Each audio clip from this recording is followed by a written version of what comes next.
ഇപ്പോൾ ഈ survival movie എന്നൊക്കെ പറയുമ്പോൾ കുറേ ചാലഞ്ചസ് ഉണ്ട്. ഇപ്പോൾ ലൊക്കേഷൻ ആണെങ്കിലും ഇപ്പം ആക്ടേഴ്സിനാണെങ്കിലും നമ്മൾ അതിനനുസരിച്ച് ഗ്രൂം ചെയ്യണം. ക്യാമറയും ഭയങ്കര അതിലൊരു പാർട്ടാണ്. അപ്പം അതൊക്കെ എങ്ങനെയാണ് ഹാൻഡിൽ ചെയ്തത്? പാട്ട് ഒരുപാട് കാര്യങ്ങൾ തന്നെ ഇതിനകത്ത് ഒരുപാട് വരുന്നത് ഒരു ക്യാമറ സിനിമാറ്റോഗ്രാഫറെ സംബന്ധിച്ചിടത്തോളം റിസ്കി തന്നെ. സാറിൻ്റെ സിനിമയിൽ ഇപ്പം ഡേ ഫോർ നൈറ്റ് സീനൊക്കെ വളരെ കുറച്ചായിരിക്കും. ഡേ ഫോർ നൈറ്റ് എപ്പോഴും റിസ്കി സാധനങ്ങളത്. നമ്മളെ സിനിമയിൽ ദൈവം സഹായിച്ചിട്ട് ഡേ ഫോർ നൈറ്റേ ഉള്ളൂ കുറേ സാധനങ്ങൾ. അപ്പം അതിൻ്റെ ഒരു റെസ്പെക്ട് ഒരുപാടുണ്ട്.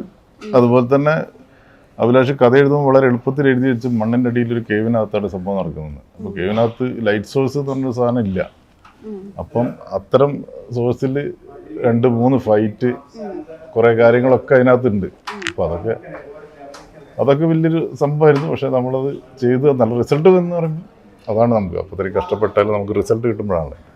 കാസ്റ്റിംഗ് ഒക്കെ എങ്ങനെയാണ്? ഇപ്പോൾ മിക്കവരും മലയാളീസാണ്, പോരാഞ്ഞിട്ട് ഒരു അപ്കമിങ് ആക്ടേഴ്സാണ്. അപ്പം എങ്ങനെ കാസ്റ്റിങ്ങിലൊക്കെ എത്തിയത്? അല്ല, ഞാൻ മെയിനായിട്ട് ഇതിൽ ഹീറോ ആണ് ആദ്യം ഞാൻ കാസ്റ്റ് ചെയ്തത്. കാരണം ഹീറോയെ സംബന്ധിച്ചിടത്തോളം തമിഴിലെ ഏറ്റവും വലിയ ഒരു പ്രൊഡ്യൂസറുടെ മകനാണ്. ഓൾറെഡി 2006 ഏറ്റവും വലിയ ഹിറ്റ് കൊടുത്ത ഹീറോയാണ്. അതിനുശേഷം പുള്ളി ഈ ബിഗ് ബോസിൽ പോയിട്ട് ഞാൻ പുള്ളിയെ കാസ്റ്റ് ചെയ്യുന്ന സമയത്ത് ബിഗ് ബോസിൽ തമിഴ് ബിഗ് ബോസിൽ ഏറ്റവും ഇമേജുള്ള ക്യാരക്ടറാണ്. അപ്പം അതുകൊണ്ടാണ് പുള്ളിയെ കാസ്റ്റ് ചെയ്തത്. പിന്നെ മദൻ സാറിന് എനിക്ക് ഭയങ്കരമായിട്ട് ഇഷ്ടമുള്ളൊരു ആർട്ടിസ്റ്റാണ്.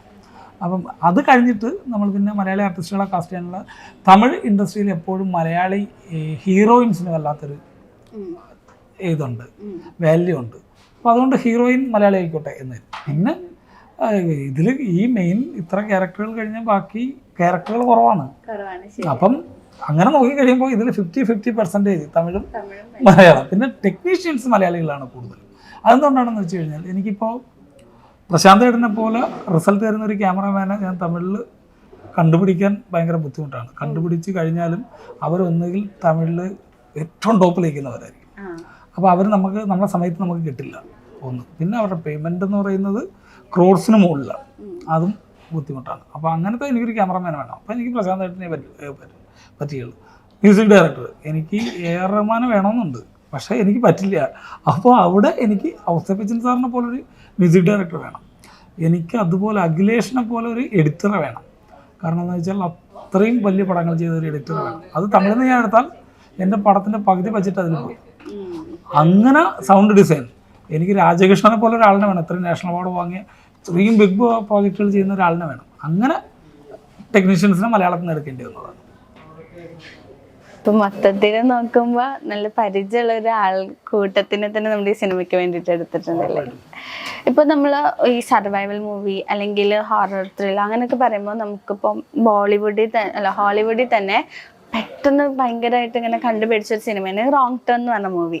അപ്പം നമ്മുടെ ഈ റൂട്ട് നമ്പർ 17 റോങ് ടേൺ പോലത്തെ ഒരു മൂവിയാണോ? എവിടെ അറിയാണ്ട് ചെന്നപ്പെട്ട് അവിടെ പോടുന്നത്? സോറി, ഞാൻ ഈ റോങ് ടേൺ എന്ന് പറയുന്ന മൂവി കണ്ടിട്ടില്ല. അതുകൊണ്ട് എനിക്ക് അതുമായിട്ട് ബന്ധമുണ്ടോയെന്ന് എനിക്ക് അറിയില്ല. പക്ഷേ ഇതെന്താണെന്ന് വെച്ചാൽ ഇത് ചുരുക്കി പറഞ്ഞു കഴിഞ്ഞാൽ നമ്മളൊരു ഗുഹയ്ക്കുള്ളിൽ പെട്ടു, നമുക്ക് രക്ഷപ്പെടാൻ ഒരു വഴിയുമില്ല. ഇതേപോലെ തൊട്ടപ്പുറത്ത് വേറൊരു ഗുഹയുണ്ട്, അതിനകത്ത് ഒരാളുണ്ടെന്ന് നമ്മൾ ഇതേപോലെ പെട്ട് കിടക്കുന്നുണ്ടെന്ന് നമ്മൾ അറിയുന്നത് അവസാന ഒരു സ്റ്റേജിലാണെന്ന് കരുതുക. ഈ രണ്ടുപേരും ഒരുമിച്ച് കഴിഞ്ഞാൽ ചിലപ്പോൾ രക്ഷപ്പെടാൻ പറ്റും. അത് ഒരുമിക്കുമോ രക്ഷപ്പെട്ടോ എന്നുള്ളതാണ് ബാക്കിയുള്ള ട്രാക്ക് എന്ന് പറയുന്നത്. അപ്പം അങ്ങനത്തെ ഒരു ട്രാക്കിലാണ് ഈ സിനിമ.